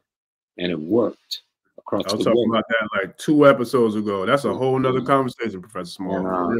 But when Blackstreet says, we're not going to become your users and misusers of black people, then they told them, then your records won't leave the warehouse. The white folks will just charge of distribution. That's when Blackstreet dissolved. Teddy told them that I don't have any contract with you. Blackstreet have a contract with you. And if there's no more Blackstreet, there's no more contract. So you didn't have to take the deal that Diddy took. Right. You know, Dougie Fresh didn't take that deal. They knocked Dougie out of the business.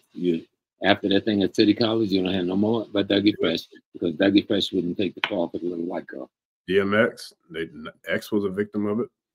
I feel like the way they went after X-Clan, you know, so they didn't take the fall for that. KRS-One didn't take the fall. A lot of people didn't go the way Diddy went. So he can take. You wanted to have all the champagne you want and all the women you want and all the drugs. Well, you had it, but there's a price to pay the cracker for that. And now you're paying it. You know? All those other people, Sister Soldier, who you stood by and let get destroyed by the system. You can't do this and then expect that somebody's going to come running to your rescue because you're skin black. No. There are black folks who we should run to just to cut their friggin' heads off. For the crimes they've committed against our community. That's the same thing. I understand Harry Weinstein, but this is Weinstein's system. Weinstein runs the system. The Weinsteins run that system. You know what I'm saying? Oh yeah. He killed in jail because he just knew too much that he can bring too much dominoes down on them. So just take him out. Yeah, he was out there wilding. Yeah. I got a couple of questions real quick. I know it's getting late, Professor Small. You got enough time to answer a couple questions from the tribe? Just a couple. At 9:41, we're gonna end at 10. Look, I already know. It's been a while, but I still remember how you get down. I ain't never gonna forget. I appreciate you. But one of them is Brother King said, Brother Tyree King said, how does Masonry tie into our history? And are we the originators of the craft? You know, I don't think there's any question that we are the originators of the craft. We are originators of everything. Yes, sir. Any black person who don't want to accept that, that's on them.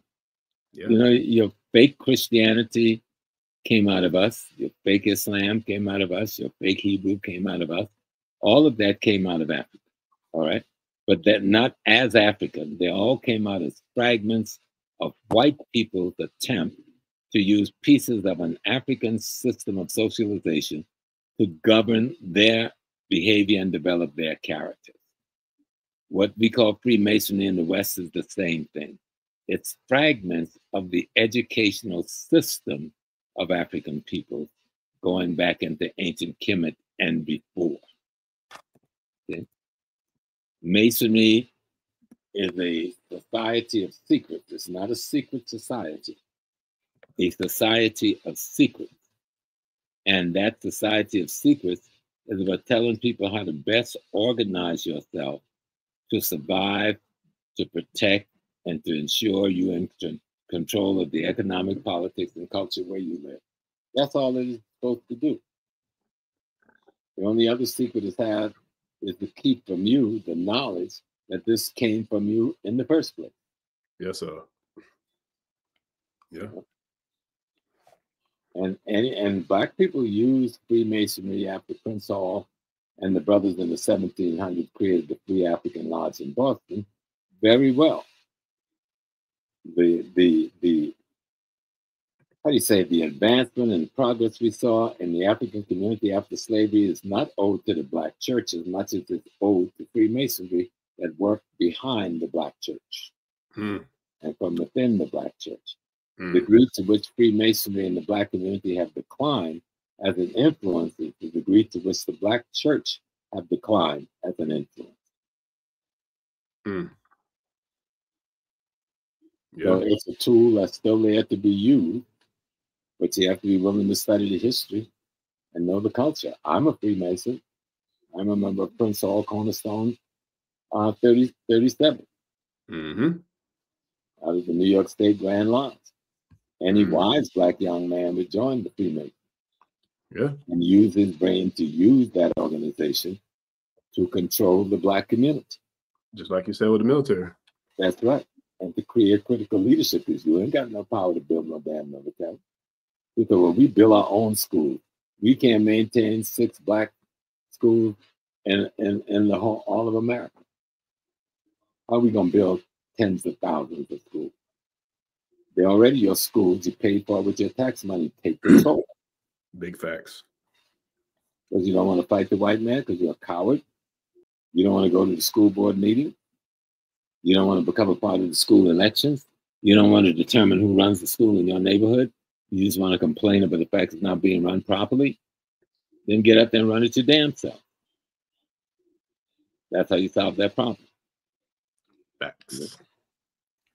So I hope that's simple enough for brothers and sisters. Yeah. I'm concerned, Miss Harris is a black woman. Miss Harris thinks she's a black woman. She ain't the first black woman to marry a white man. You know, she's the first black person because there's more black men who marry white women than black women who marry white men. So what the brothers talking about? You know, they need to stop playing. What's the other name? What's the name they call the alley miss? What do they call her? Becky's? Yeah. The same brother out there chasing Becky is criticizing her. You know, Snowflakes. Listen, boy, you putting everybody on the mat tonight. I ain't got no problem with Becky. You know, Becky can be cool too. Becky grew up. You know, since the civil rights movement, Becky grew up playing with us, going to school with us, dropping it to us, and all of that. And okay, that's cool. We ain't never had an issue with being human beings with people who want to be human beings. But don't when it gets convenient for you, try to use it as a standard against somebody. Yes, sir. Yeah. And then I have a problem with that. Yeah. Her being married hasn't stopped her from fighting for the black community. If you don't know what her role is in the black community, tune in to Obati Shaka's podcast, Baba Obati Shaka's podcast. Somebody who grew up with her, who was the head of CORE during the years. Her mama was working in the civil rights movement out there. We get a lesson on who Kamala Harris was. And you'll see if you didn't vote for her, what a mistake you made. Can you say the name again? What's the name of that podcast, Baba? Baba Obati Shaka. Obati Shaka. Just go to YouTube, put in Obati Shaka. Baba Obati Shaka. Yeah, man. He's written multiple books on Malcolm X, on black youth, on the black woman, on this bad dude. That's what's up. You know, he's a member of the ASCAC group. He was a member of the Black United Front. So, you know, and he's still an elder, still out there kicking it. 2 years ago, he didn't know how to do a podcast. We hooked him up. Bubba's running better than any of us. Just dropping the sciences, you know, dropping that knowledge. That's what's up.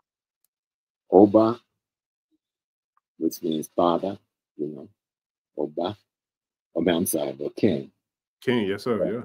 King. So Oba Tshaka. Named after King Tshaka of the Zulu nation. Yes, sir. There was nobody named Shaka Zulu. There was Shaka, king of the Zulu.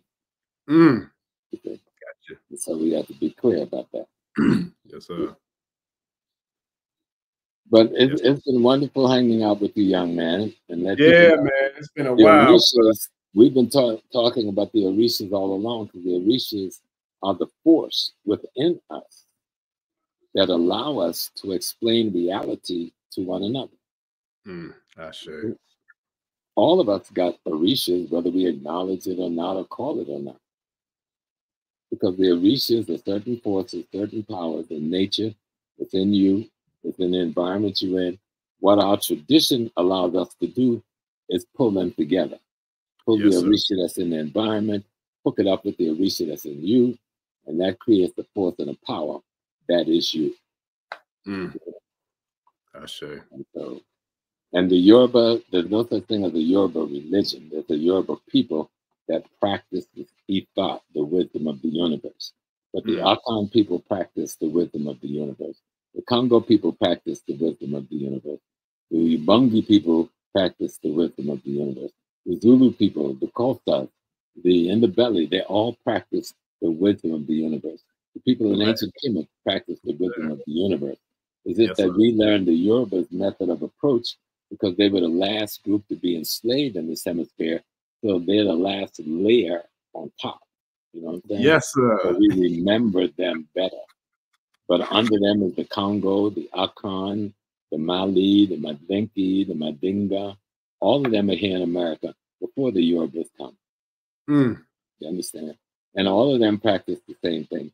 And that was the explosion in Haiti. All of them converged together in Haiti and became one. Yes, sir. Voodoo Daha, Voodoo Gazi. You know, Voodoo Daha, the nature of God's power in nature, or the essence of God's power in nature. Voodoo Gazi, the essence of God's power in man. Come from the Fan language of the people of Benin and the area language in Togo. That's where the word voodoo comes from. Yes, sir. Listen, shout out to the all-powerful mighty ancestors. Shout out to the great God of heaven, Old Damare. Shout out to Baba Arumulab. Shout out to all the Orisha. Most importantly, and with the utmost respect, shout out to Yeye Yansa Oya.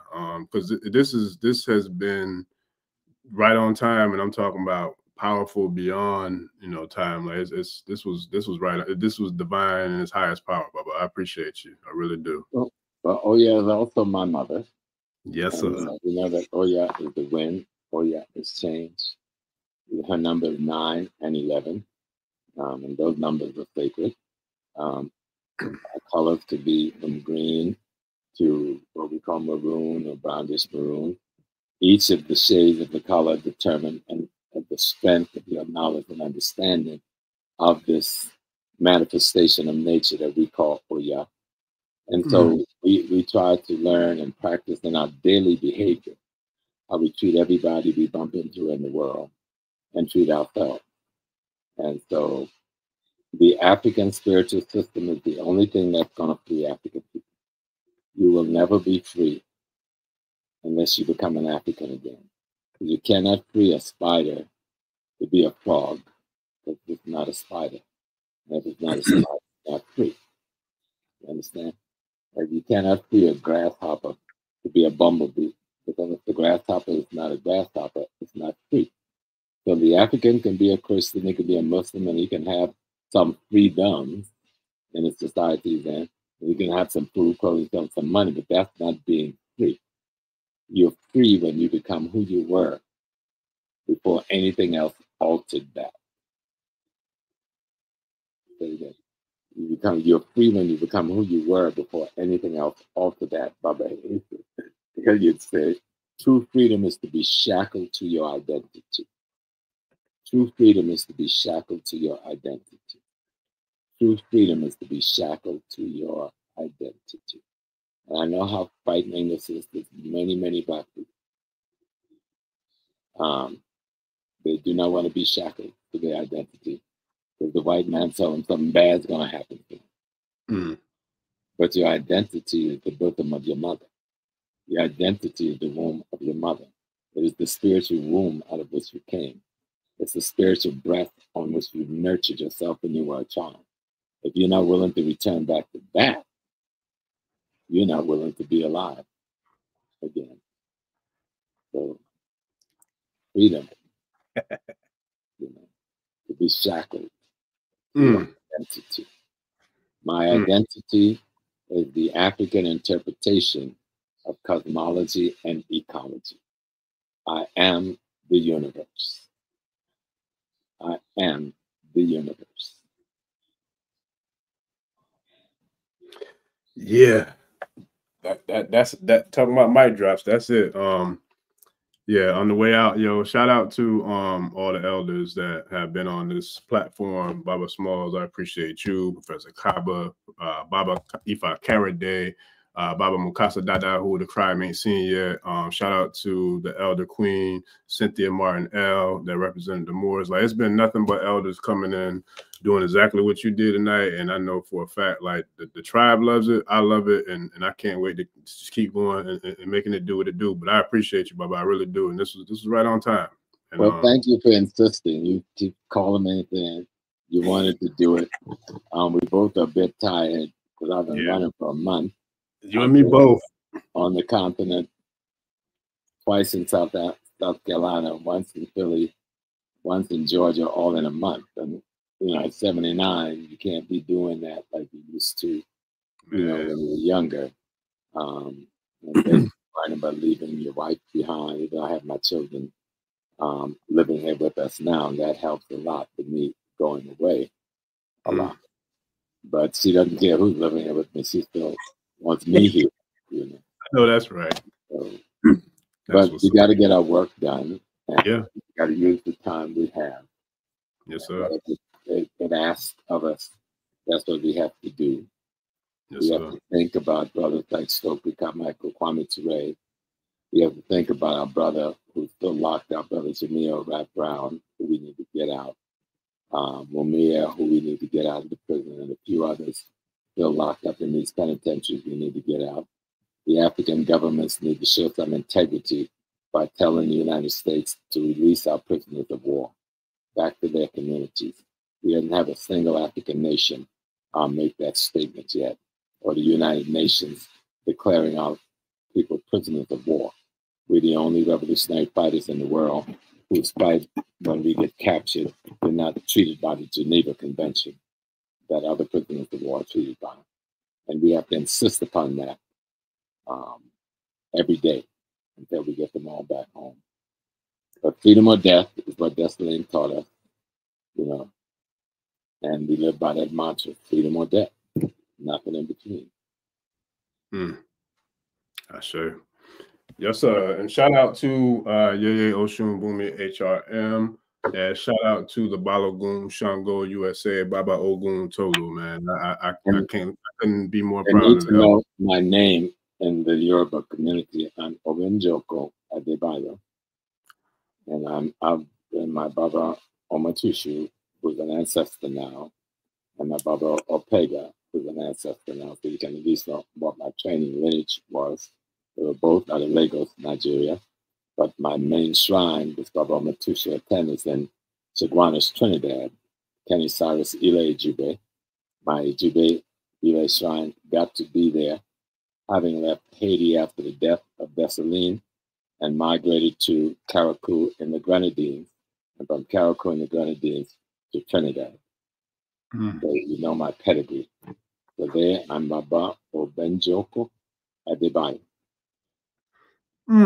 Be clear about that I do have a pedigree, and this pedigree goes back to 1967. And until 67, when I'm 22, I'm raised by one of the most powerful root women in coastal South Carolina, Miss Pigeon Susan Small. So that's my lineage, that's my background, that's my foundation. I'm also in the Ghana tradition, Nana Kofi Mpansa. For 42 years, I sat on a stool in the kingdom of Agogo.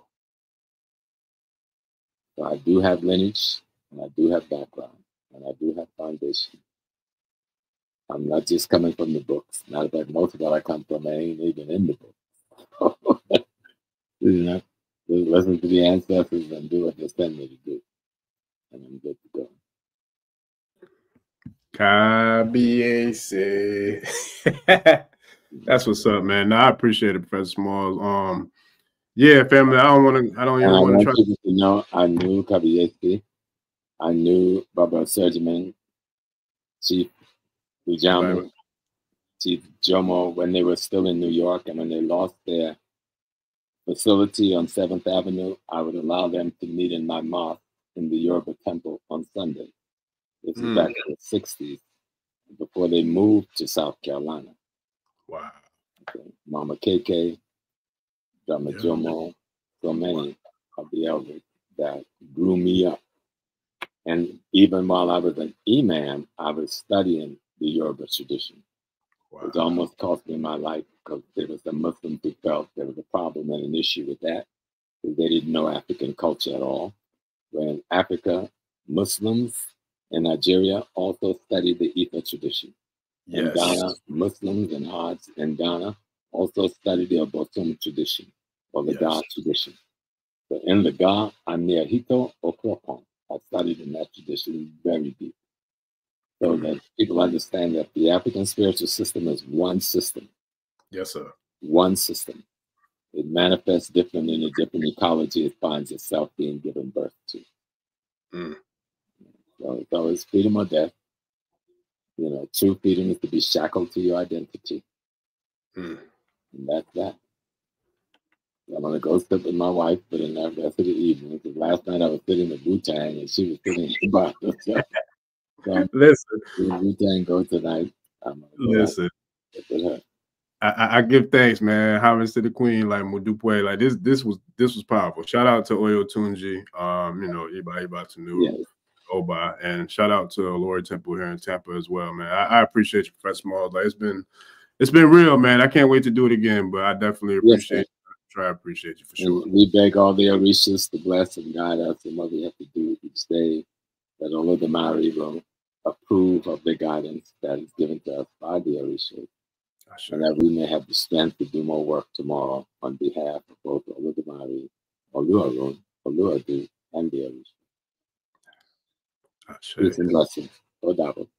Odabo. That's it, ladies and gentlemen, family. I appreciate y'all, man. Don't forget to please like, share, subscribe. Professor Smalls, we out. Peace.